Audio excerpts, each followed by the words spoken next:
Hello everyone, ছোট্ট মিষ্টি গোপাল সোনার আরও একটি সুন্দর ব্লগে তোমাদের সবাইকে স্বাগত জানাচ্ছি।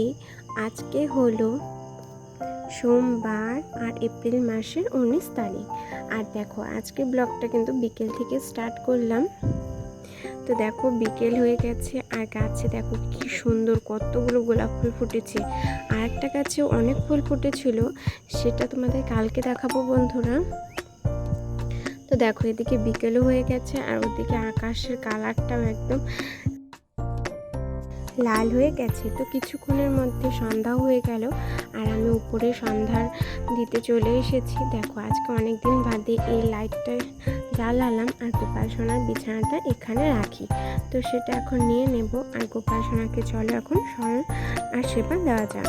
তো প্রথমে বাসি ফুলগুলো তুলে নিলাম আর এই বাটিটাতে বাসি ফুলগুলো রেখে দেব।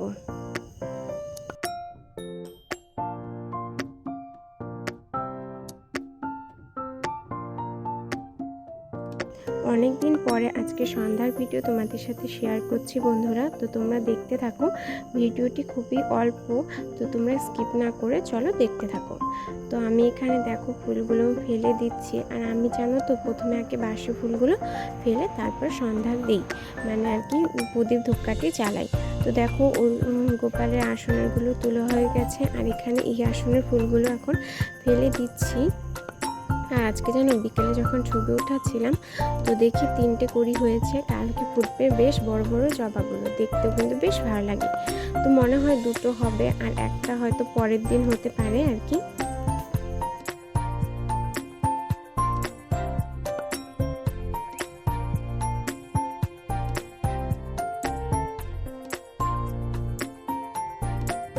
দাদা কলা নিয়ে এসেছিলো, মানে পরে কলাগুলো রাখা হয়নি আর দুপুরে দেওয়া হয়নি, যেহেতু আজকে পার্বণ ছিল তার জন্য আজকে সন্ধ্যাবেলায় এই কলা নিবেদন করলাম।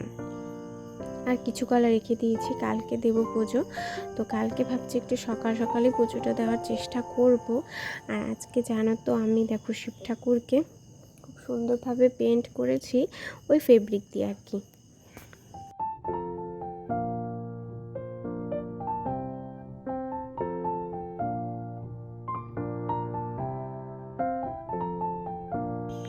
আর ফেব্রিক দিয়ে পেন্ট করার পরে কিন্তু দেখতে খুবই সুন্দর লাগছিল, মানে অনেক দিন আগে শিব ঠাকুরটা আর কেমন জানি হয়ে গিয়েছিল কালারটা।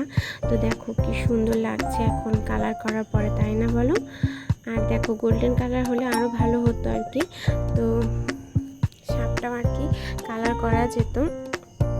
আর ভাবছি যে কিছুদিন পরে সাদা কালার ফেব্রিকও নিয়ে আসবো আর এই দেখো ওটাও সুন্দরভাবে আঁকিয়ে নেব। তো দেখো তোমাদের কেমন লাগলো জানিও, আমার কিন্তু বেশ ভালো লেগেছে। শিবলিঙ্গটা মনে হচ্ছে একদম নতুন হয়ে গেছে আর কি। তো ওদিকে গোপাল সোনাকে খাইয়ে দিয়েছি আর গোপাল সোনার বিছানাটা এখন রেডি করে নেব। বিছানাটা একটু ঝেড়ে দিলাম আর কি, যেহেতু একটু ঝেড়ে না দিলে হয় না। ওই যে সকালবেলা উঠিয়েছি, তো গোপাল সোনাকে এখন সুন্দরভাবে আপ্পি দিয়ে চলো ঘুম পাড়িয়ে দিই। আর জলের বোতলটাও রেখে দিচ্ছি।